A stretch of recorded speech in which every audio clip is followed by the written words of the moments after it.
قرآن کریم اللہ رب العالمین نے بیان فرمایا وَسَيُجَنَّبُهَا الْأَتْقَى، ان قریب وہ لوگ بچا لیے جائیں گے جہنم کی آگ سے جو لوگ پرہیزگاری اختیار کرنے والے، گناہوں سے بچنے والے لوگ ہوں۔ وَسَيُجَنَّبُهَا الْأَتْقَى، وہ لوگ جہنم کی آگ سے بچا لیے جائیں گے، اللہ رب العالمین کی اس عذاب سے بچائے جائیں گے جن لوگوں نے پرہیزگاری اختیار کی، تقوی اختیار کر لیا۔ الَّذِي يُؤْتِي مَالَهُ يَتَزَكَّى، جو لوگ اللہ رب العالمین کی راہ میں غریبوں کو، یتیموں کو، بیواؤں کو، مدارس و مساجد میں جو لوگ اپنا مال دیا کرتا ہے، یتزکا، اپنے جسم، اپنے روح، اپنے نفس کی پاکیزگی کے لیے، اپنے مال کو پاک کرنے کے لیے۔ الذی یؤتی مالہ یتزکا، جو اپنا مال بھی رب کریم کی راہ میں دیتا ہے، ارادہ یہ ہوتا ہے، خواہش یہ ہوتی ہے، تمنا یہ ہوتا ہے رب کریم میرا مال بھی پاک ہو جائے، میرا جسم بھی پاک ہو جائے، میری روح بھی پاک ہو جائے، میرا نفس بھی پاک ہو جائے۔ اور یہ تمام چیزیں کسی کے احسان کا بدلہ دینے کے لیے، کسی کے احسان اتارنے کے لیے نہیں، کسی نے کبھی احسان کیا ہو اس کی بدلے کے طور پر نہیں۔ قرآن کریم میں بیان فرماتا ہے وَمَا لِأَحَدٍ عِندَهُ مِن نِعْمَةٍ تُجْزَى، کسی کی احسان کا بدلہ دینے کے لیے اپنا مال اس کے لیے خرچ نہیں کیا کرتا، کسی کو اس لیے نہیں دیا کرتا ہے کہ او جی فلانے نے میری مدد کی تھی، آج میں چلو ان کی مدد کر دیتا ہوں، فلاں کے ابا نے میری مدد کی، فلاں کے دادا نے مدد کی تھی، آج اس کے احسان کا بدلہ اس کے گھر والوں پر دے کر، اس کے گھر والوں پر اپنا مال خرچ کر کے میں اس کے احسان کا بدلہ چکا دیتا ہوں۔ نہیں نہیں، قرآن کریم یہ بیان فرماتا ہے وَمَا لِأَحَدٍ عِندَهُ مِن نِعْمَةٍ تُجْزَى، کسی کے احسان کا بدلہ دینے کے لیے اپنا مال خرچ نہیں کرتا ہے۔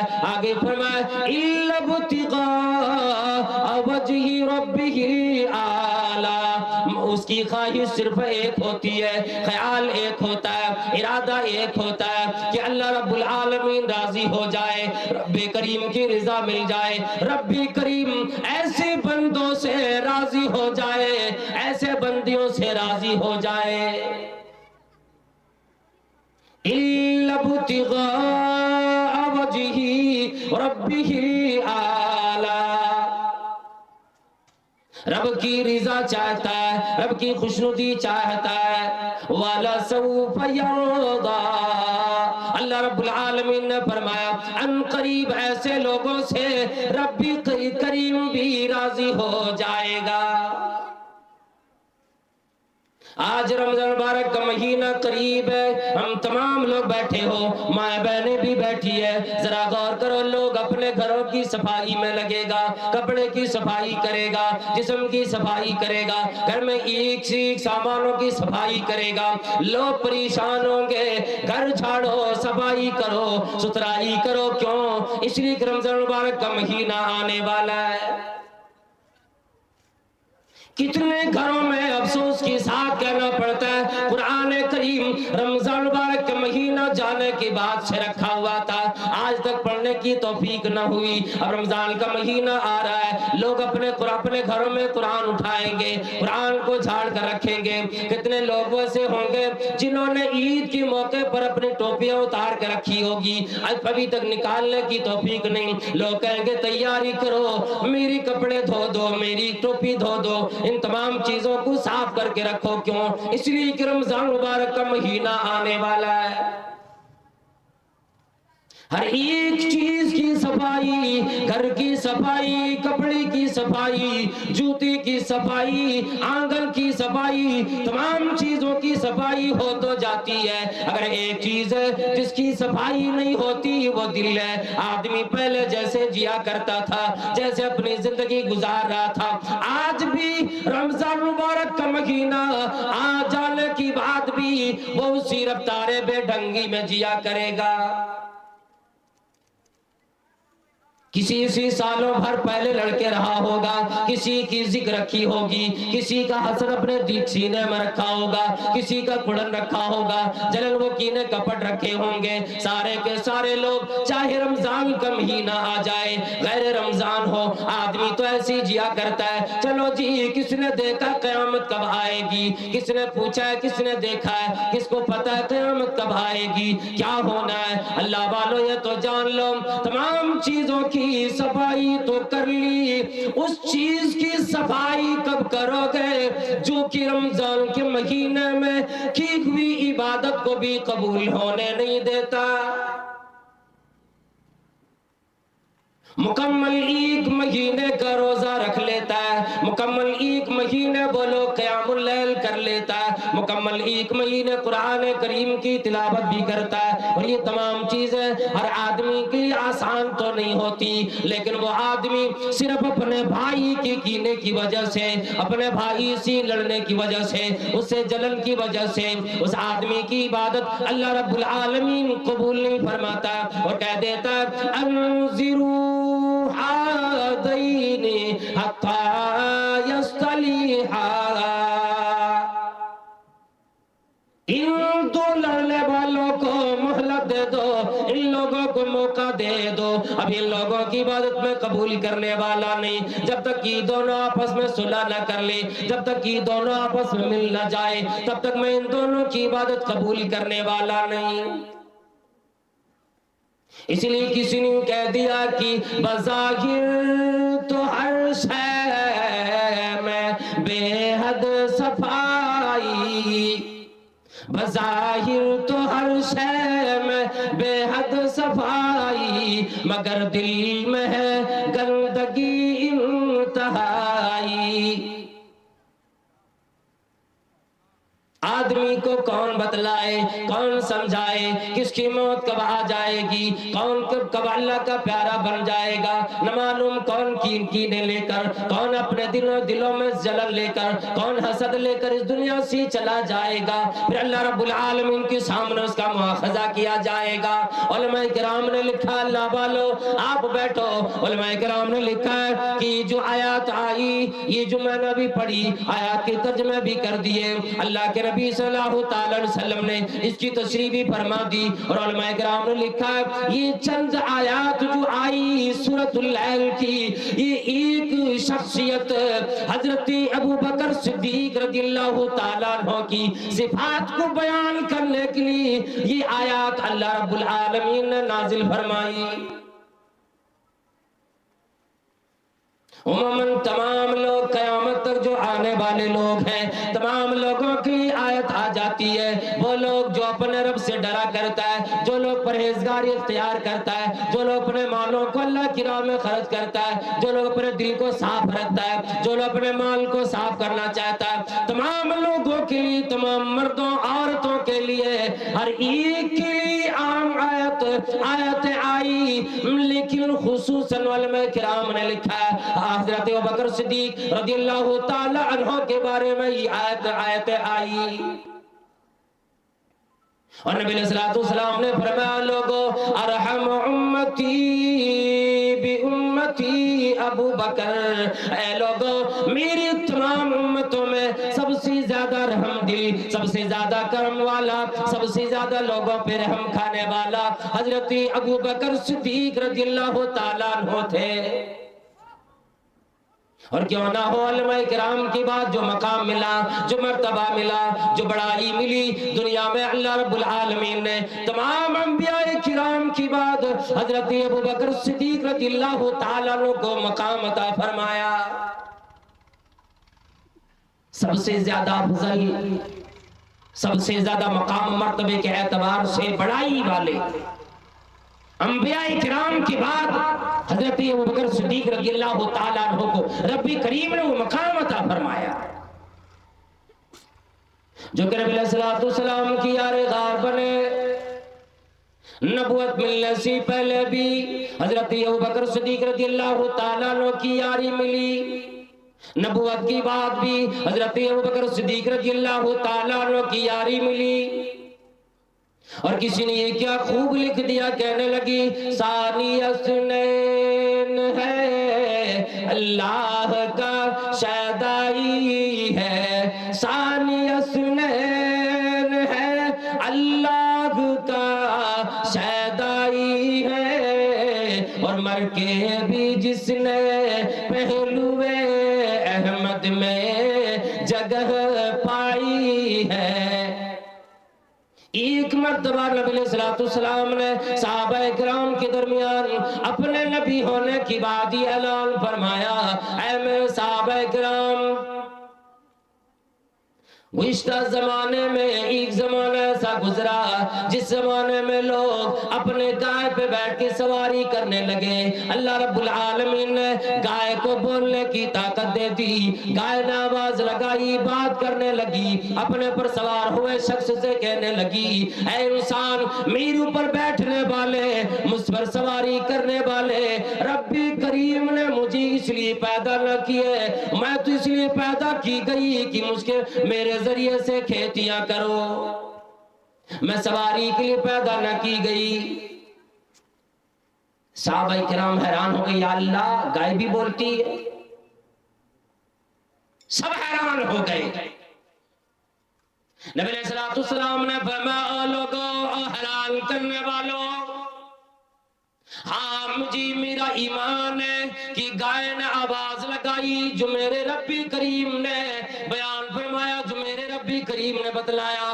گائے نے آواز لگائی, گائے کو اللہ رب العالمین نے قوت عطا فرمائی, وہ طاقت دی, اور میرے رب کریم سے کوئی بات بعید نہیں, جو بھی چاہے اس کی قدرت کا جس کو اندازہ نہ ہو وہ تو حیران ہو جائے. اے لوگو, اے صحابہ کرام, میرا ایمان ہے, گائے نے آواز لگائی, بات کی, اور میری ابو بکر کا بھی ایمان ہے, میری عمر کا بھی ان باتوں پر ایمان ہے. اتنا بھروسہ تھا نبی علیہ السلام کو, جبکہ اس مجلس میں حضرت ابوبکر صدیق رضی اللہ تعالیٰ عنہ نہیں تھے, حضرت عمر فاروق رضی اللہ تعالیٰ عنہ بھی نہیں تھے, لیکن وہ مقام, وہ بھروسہ تھا نبی علیہ السلام کو. ایک دوست ملے, ایک یار ملے, ایسا ہو. نبی علیہ السلام نے نبوت کی بات کعبے کے پاس لوگوں کو جب اعلان فرمایا, او لوگوں, مجھے نبوت ملی, اس وجہ سے ملی کہ تمام لوگوں کو میں اعلان کروں, میں بتلا دوں. کیا کہوں؟ قولو لا الہ الا اللہ. مکے کی تمام لوگوں نے انکار کر دیا, مشرکین نے, کافرین نے, تمام لوگوں نے انکار کیا, تک کہ جتنے غریب لوگ مسلمان بنتے تھے وہ تمام لوگوں کو تکلیف دیا کرتے تھے. انہی میں سے ایک دن نبی علیہ السلام کعبے کے پاس جا کر اللہ رب العالمین کا ذکر کرنے لگے, اللہ کی عبادت میں مشغول ہو گئے. آپ صلی اللہ علیہ وسلم سجدے کی حالت میں موجود ہے. عقبہ بن ابی معیط مردود اٹھا اور آپ صلی اللہ علیہ وسلم کی گردن مبارک میں اپنی چادر پھنسا کر اتنی تیز کھینچنے لگے, آپ صلی اللہ علیہ وسلم کی آنکھیں باہر آنے لگی, آپ صلی اللہ علیہ وسلم کی سانس پھولنے لگی, آپ صلی اللہ علیہ وسلم پریشان ہو گئے. لیکن زبان سی جاری, ربی ربی اللہ ربی, اللہ رب العالمین کو پکارتے پکارتے رہ گئے. اتنے میں حضرت ابوبکر صدیق رضی اللہ تعالیٰ عنہ کو پتہ لگا, اللہ کے نبی صلی اللہ علیہ وسلم پہ آ گئے. حضرت ابوبکر رضی اللہ تعالیٰ عنہ آ گئے اور کہنے لگے, او لوگوں, اے مکہ کے لوگوں, اتقتلون رجلا ان یقول ربی اللہ. اے مکہ مکہ کے لوگوں، اے مشرکین مکہ، اے مکہ کی قرب و جوار کے رہنے والوں، اے عتبہ شیبہ، اے ابو جہل، اے ابو لہب، اے مکہ کی تمام لوگوں، کیا تم سب مل کر ایک ایسی شخصیت کو مٹا دینا چاہتے ہو، مار دینا چاہتے ہو جن کا کینہ صرف ہی ہے ربی اللہ، جی آواز لگاتا ہے پالنے والا، کھلانے پلانے والا، ہوائیں چلانے والا، سورج نکالنے والا، یہ تمام چیزوں کا انتظام زندگی دینے والا میرا اللہ ہے، میرا ربی کریم ہے، کیا ایسی شخص کو تم مار دینا چاہتے ہو؟ اب کیا تھا، تمام لوگوں نے نبی علیہ السلام کو چھوڑ دیے اور کہا جو بچانے کے لیے آئے انہی کو مارو۔ سارے لوگ حضرت ابوبکر صدیق رضی اللہ تعالیٰ عنہ پہ پڑے، اتنی مار ماری، اتنی مار ماری، اتنی مار پڑی، حضرت ابوبکر صدیق رضی اللہ تعالیٰ عنہ بے ہوش ہو کر کعبے کے پاس گر گئے۔ اب ان کے خاندان کے لوگوں کو جا کر کسی نے خبر دی، قبیلے کے لوگوں کو بتلایا، دیکھو آپ کے خاندان کا جو عبداللہ ہے نا، حضرت ابوبکر صدیق رضی اللہ تعالی عنہ کا جو نام تھا وہ عبداللہ تھا، اور ان کے ابا کا نام عثمان، لیکن کنیت سے لقب سے زیادہ مشہور ہو گئے ابوبکر صدیق رضی اللہ تعالی عنہ۔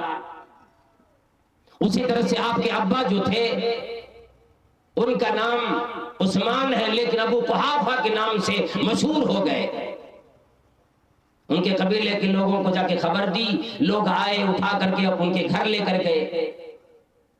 حضرت ابوبکر صدیق رضی اللہ تعالیٰ عنہ کو لٹا دی چٹائی پر، خاندان قبیلے کے تمام لوگ چاروں طرف گھیر لگا کر بیٹھ گئے، انتظار کرنے لگی وقت آئے گا، ابوبکر کو بھی ہوش آئے گا، بات کریں گے، پوچھیں گے کس نے مارا، ایک ایک کر کے انتقام تمام لوگوں سے لیں گے۔ عرب کے لوگ بڑی جنگجو ہوا کرتے تھے، جب ایک کی کسی کی غلطی ہوتی تمام کی تمام لوگ، ایک خاندان کی لڑائی دوسری خاندان میں کئی سالوں تک چلتی رہتی تھی، یہاں تک کہ کسی قبیلے کی مرغی اگر کسی نے مار دی، وہ لڑائی یہاں تک پہنچ جاتی کئی لوگوں کی جانیں چلی جاتی تھی۔ وہ لوگ تھے 12 گھنٹے پورا دن گزر گیا، ہوش نہیں آیا، پوری رات گزر گئی، ہوش نہیں آیا، حکیم آتے، ڈاکٹر آتے، سارے لوگ پوچھتے بتاؤ کیا حال ہے، وہ کہتے ابھی کیا بتاؤں، کچھ بھی نہیں کہا جا سکتا جب تک ان کو ہوش نہ آ جائے، جب تک کوئی دوائی نہ کھا لے تب تک کچھ بھی نہیں کہا جا سکتا یہ مریں گے یا بچیں گے۔ اب قبیلے کے لوگوں نے اعلان کرنا شروع کر دیا، مکہ کے لوگوں، اے مارنے والوں یاد رکھو اگر ابوبکر کی موت ہو گئی یاد رکھو ایک ایک کر کے انتقام لیں گے۔ اتنا زیادہ چاہنے والے لوگ تھے۔ 24 گھنٹے کے بعد حضرت ابوبکر صدیق رضی اللہ تعالیٰ عنہ کو ہوش آیا۔ اب سارے لوگ پوچھنے لگے کیا حال ہے کیا حال ہے۔ حضرت ابوبکر صدیق رضی اللہ تعالیٰ عنہ ہوش آنے کے بعد اپنے چاروں طرف جھانکنے لگے، دیکھنے لگے، اور نظر دوڑائی، تمام لوگ کہنے لگے ابوبکر بتلاؤ، اے عبداللہ بتلاؤ کیا حال ہے، ابھی طبیعت کیسی ہے خبر دو، کوئی بات نہ بولی۔ اللہ والوں سب سے پہلے آواز یوں لگائی، میرا حال پوچھنے والوں مجھے ہی بتلاؤ آمنہ کی لال کا کیا حال ہے۔ جناب محمد کریم صلی اللہ تعالی علیہ وسلم کا حال مجھے بتلاؤ، میرا حال نہ پوچھو، اس لیے کہ لوگ مارتی مارتی میں بے ہوش ہو گیا، مجھے اندازہ نہ لگا میرے محمد کریم صلی اللہ علیہ وسلم کس حال میں لوگوں نے کتنا مارا، کتنی تکلیف دی۔ اب خاندان کے لوگ بیٹھے تھے، کہ لو جی اس کی فکر میں ہم سب بیٹھے ہوئے ہیں، ان کو فکر کسی اور کی لگی ہے۔ اور سارے وہ لوگ تھے جو نبی علیہ السلام کو مانتے نہیں تھے، دشمن اسلام بنے ہوئے تھے۔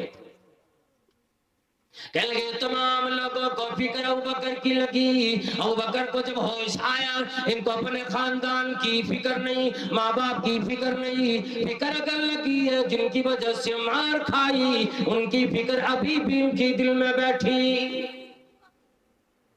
سارے لوگ اٹھ کر چلے گئے, ان کی اماں سے بتلا دیا کچھ کھلا پلا دو, بس اب ہمیں کیا کہنا, ہم ان کی فکر میں لگے ہیں, ان کو کسی اور کی فکر لگی ہے.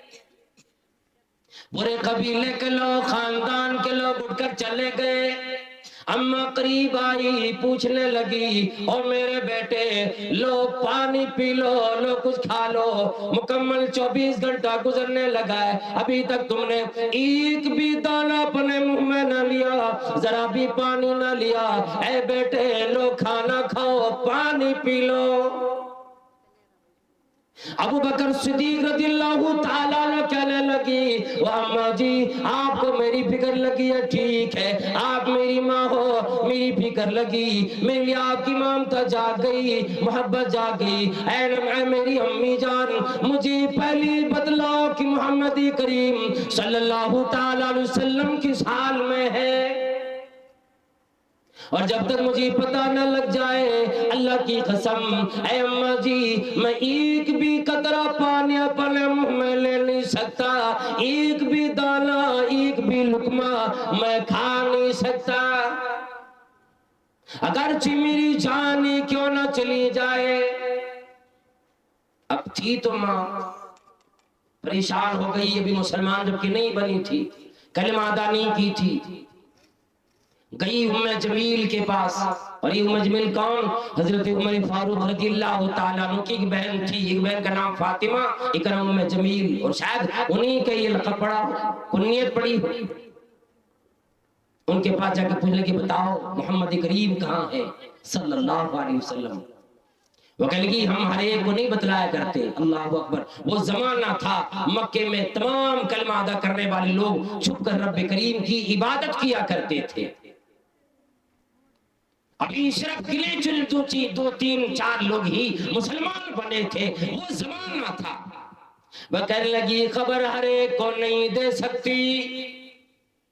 کہنے لگی میرا ارادہ کوئی غلط نہیں, تکلیف دینے کا نہیں, میں جاسوس بن کے نہیں آئی. اے ام جمیل ابو بکر کی ماں پہ رحم کر, میرا بیٹا کل سے ابھی تک ہوش میں نہیں آیا تھا, ہوش میں آنے کی بات پہلے پوچھ لے, کملی والے کی خبر مجھے بتلاؤ تو میں جا کر پانی پیوں, کھانا کھاؤں. اس لیے مجھ پر رحم فرما, بتلا دے. وہ کہنے لگی ٹھیک ہے بتلا دیتی ہوں, وہ دار ارقم میں موجود ہے, اور کہہ دینا الحمدللہ ٹھیک ہے. وہ آئی دوڑتے کا بیٹا پتہ لگا لیا, وہ آپ کا ساتھی نا بالکل ٹھیک ہے, اور دار ارقم میں, ارقم کے گھر میں موجود ہے, آپ بالکل مطمئن ہو جائے, وہ اچھے ہیں. ماں نے سمجھانے کی کوشش کی. حضرت ابوبکر رضی اللہ تعالیٰ عنہ کہنے لگا ماں جی اتنی بات کی پتہ لگا لیے, اور میری ماں اتنی خبر لے آئی, میں جب تک اپنی آنکھوں سے نہ دیکھ لوں مجھے چین نہ آئے گا. کیا معلوم آپ نے مجھے صحیح بتلائے کہ مجھے کھلانے کے لیے یوں ہی مجھے دلاسا دی جا رہی ہے.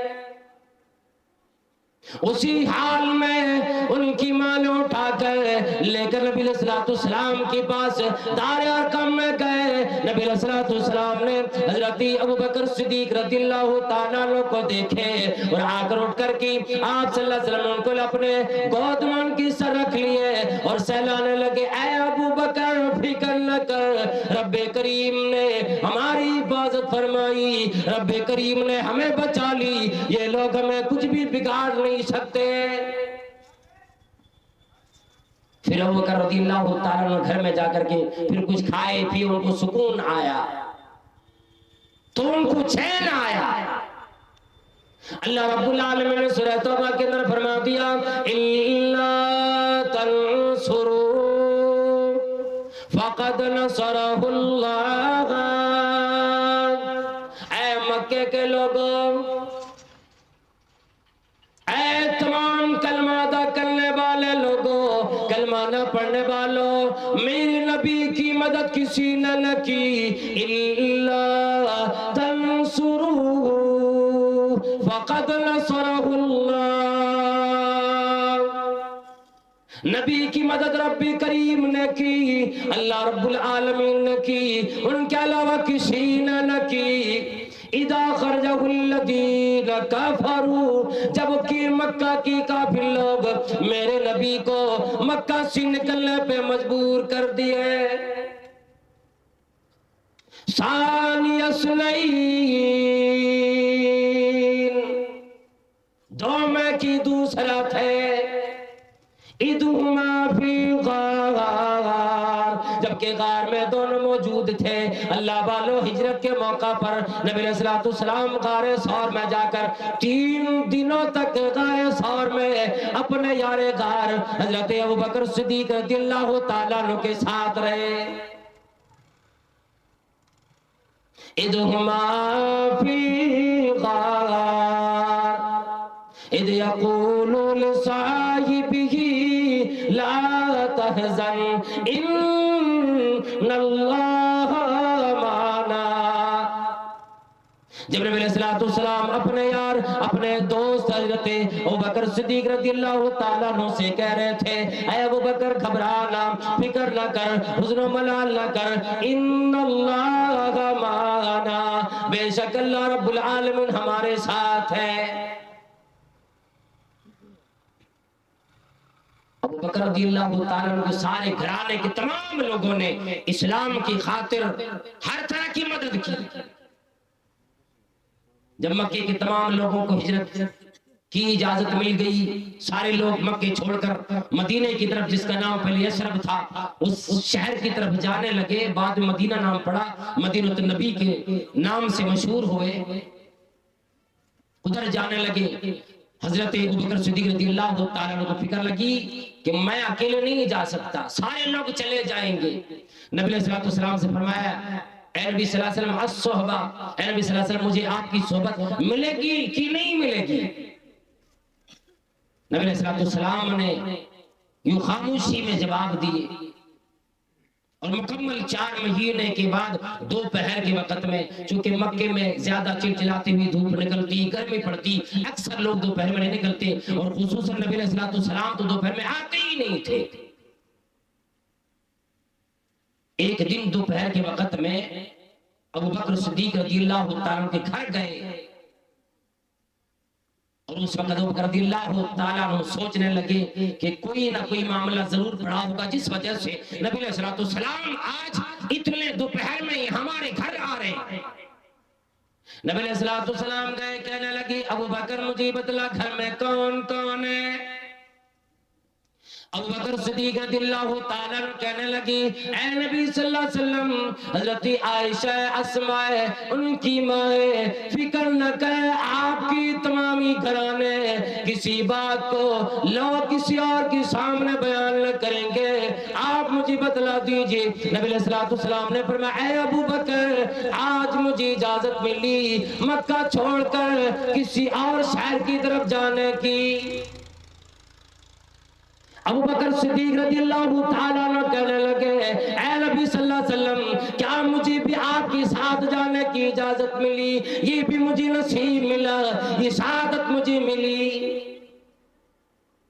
نبی علیہ السلام نے ہاں بھی جواب دیے، بڑے خوش ہو گئے، اور جا کر غار ثور میں رہے وہاں پہ، اور 3 دنوں تک حضرت عبداللہ بن ابوبکر رضی اللہ تعالی عنہ روزانہ شام میں جایا کرتے تھے مکے کے لوگوں کی خبر لے کر۔ ان کی بیٹی اسماء بنت ابی بکر رضی اللہ تعالی عنہ یہ جاتی تھی نبی علیہ السلام کو کچھ کھانے پینے کی سامان لے کر، اور عامر بن فہیرہ جو حضرت ابوبکر رضی اللہ تعالی عنہ کا غلام تھا، بکریاں چرایا کرتا تھا، وہ روزانہ لے کر جاتے تھی تاکہ نبی علیہ السلام کو اور حضرت ابوبکر صدیق رضی اللہ تعالیٰ عنہ کو تازہ دودھ بھی مل جائے، اور جو عبداللہ جاتا ہے روزانہ اونٹ سے، ان کے جانے کے اونٹ کے نشان بھی ختم ہو جائے تاکہ مکے کے لوگوں کو پتہ نہ لگے۔ یہ حال تھا۔ ایک دن نبی علیہ السلام صحابہ کرام میں بیٹھے، اتنے میں حضرت ابوبکر صدیق رضی اللہ تعالیٰ عنہ دور سے اپنی چادر کا کونا پکڑے ہوئے حیران و پریشان تیز حال میں نبی علیہ السلام کی مجلس کی طرف آتے ہوئے دکھائی دیے۔ نبی علیہ السلام نے فرمایا، اے صحابہ کرام، ان صاحبکم قد غامر، یاد رکھ لو آج تیرا ساتھی جس حال میں آ رہا ہے، اے صحابہ کرام، ابو بکر کا معاملہ کچھ معلوم ہوتا ہے، کسی نہ کسی سی لڑائی کر کے آ رہا ہے، کوئی نہ کوئی اہم معاملہ لے کر آ رہا ہے۔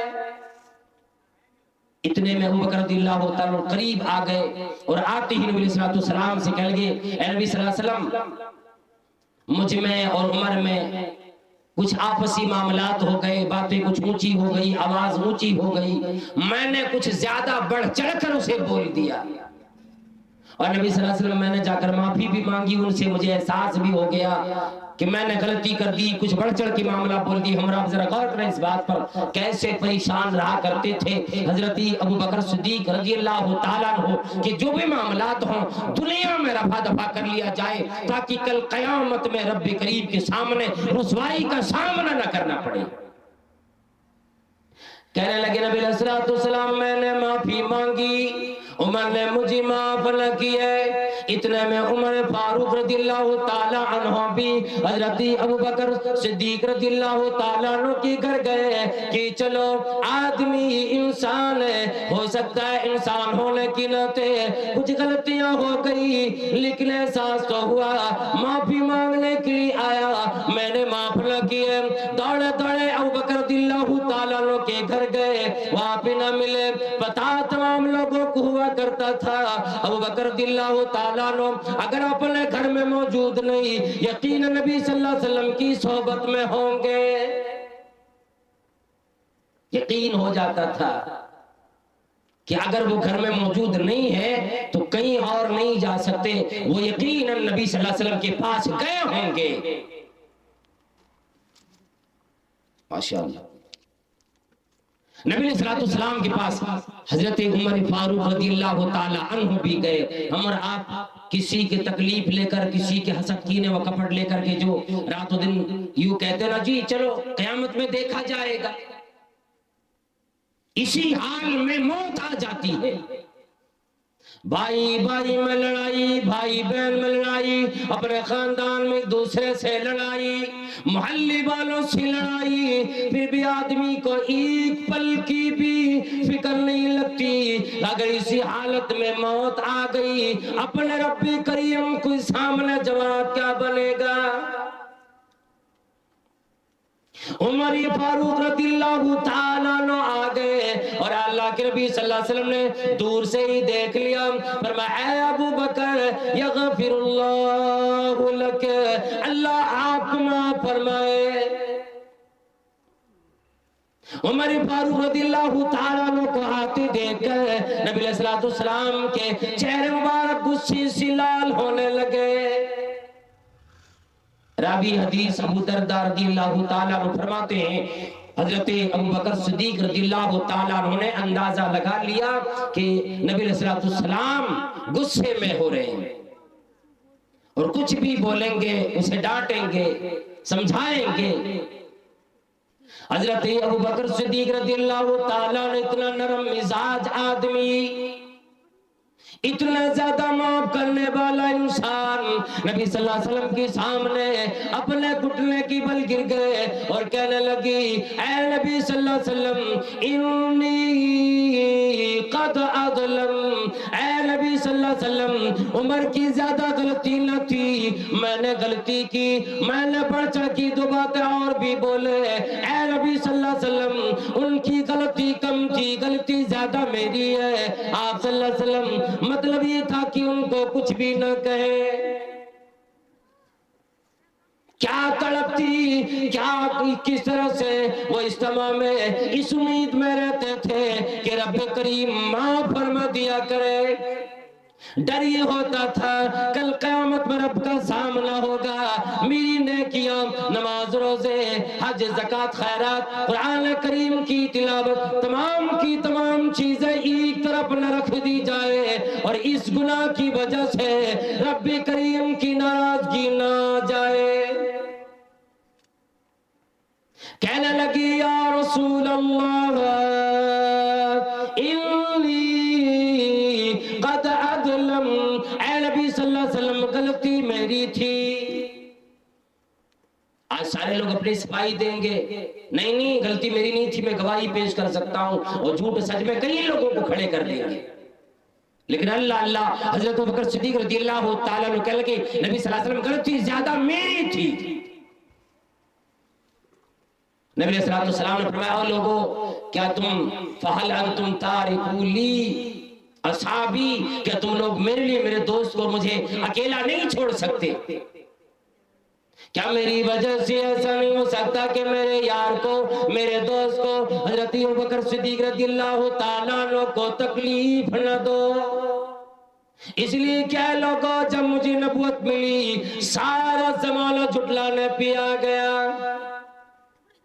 جب میں نبوت لے کر آیا نبی بن کے آیا پوری دنیا کی لوگوں نے مجھے جھٹلا دیے، ایک اکیلا میرے ابوبکر نے میری تصدیق کی، میری بات مانی۔ اے لوگوں یہ وہی شخص ہے کہ ہر تمام معاملات میں میرے ابوبکر نے چوچرا کی گنجائش نہ مانگی، فوراً میری بات مانی، میری بارے میں تصدیق کی، میری باتوں کو مان لی۔ اور یہ ابوبکر ہے، پوری دنیا جھٹلا سکتی ہے، ابوبکر مجھے نہیں جھٹلا سکتے۔ یہ میرا ساتھ دینے والا ساتھی ہے۔ ختم کر دیا جائے، یہ وہ ساتھی ہے۔ اس لیے آج ہمیں اور آپ کو بھی چاہیے دوستی ساتھی ایسے انسان سے کرو جو نیک ہو، پرہیزگار ہو، تقوی شعار ہو۔ اور اللہ والو رمضان مبارک کا مہینہ بھی آنے والا ہے، اور اس سے پہلے بھی جو عبادات ہم اور آپ کرتے ہیں، اللہ کی قسم میں یہ واضح الفاظ میں کہہ دینا چاہتا ہوں، لاکھوں نماز روزے حج زکوٰۃ صدقات خیرات یہ رہ جائیں گے اگر ہم اور آپ ایک دوسرے سے لڑ کے ایک دوسرے کا حسد کینہ کپٹ لے کر کے رب کے سامنے جائیں گے۔ رب کریم ایک مہلت دیتا ہے دنیا میں کہ ان دونوں بندوں کو مہلت دے دو اپنے دل کو صاف کرنے کے لیے، اپنے آپسی معاملات ختم کرنے کے لیے، صلح کرنے کے لیے لوگوں کو مہلت دے دو، تب ان کی نیکیاں ان کی عبادات قبول کی جائے گی۔ کہیں ایسا نہ ہو ہم اور آپ پوری زندگی محنت میں لگے رہ جائیں، پھر آخرت میں ایسا ہو جائے کہ مایوسی ہمیں اور آپ کو ہاتھ لگے، تو پھر کیا بنے گا ہمارا اور آپ کا؟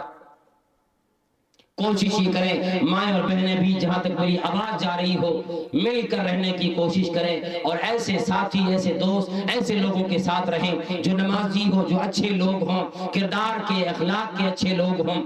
دنیا چاہے تکلیف میں گزرے، آسانی میں گزرے، خوشحالی میں گزرے، غریبی میں گزرے، یہ دنیاوی زندگی بڑی قلیل ہوتی ہے، گزر جائے گی، لیکن آخرت والی زندگی جس کی کوئی انتہا نہیں، اس زندگی کی تیاری یہاں پہ کر، یہاں اس آخرت کی تیاری کر۔